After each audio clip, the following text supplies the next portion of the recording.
நாட்டிற்கும் நாட்டை சூழவுள்ள கடல் பிராந்தியங்களுக்குமான தாளமுக்கம் தொடர்பான வானிலை முன்னறிவிப்பு.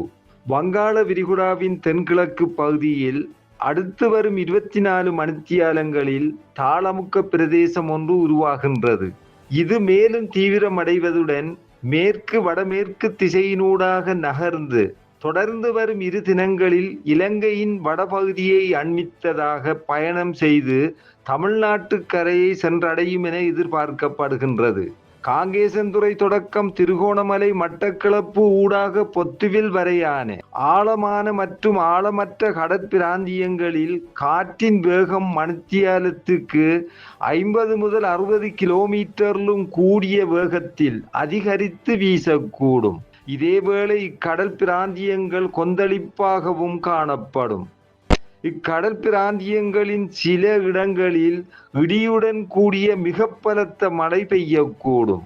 ஆகையினால் வங்காள விரிகுடாவின் கடல் பிராந்தியங்களுக்கு செல்லும் மீனவர்களும் கடல்சார் ஊழியர்களும் மிகவும் அவதானத்துடன் கடற்தொழில் நடவடிக்கைகளில் ஈடுபடுமாறும் கேட்டுக்கொள்ளப்படுகின்றனர். வடக்கு, கிழக்கு, வடமத்திய மற்றும் ஊவா மாகாணங்களின் சில இடங்களிலும் அத்துடன் மாத்தளை மாவட்டத்தின் சில இடங்களிலும் 100 மில்லிமீட்டரிலும் கூடிய மிக பலத்த மழை பெய்யக்கூடிய சாத்தியம் காணப்படுகின்றது.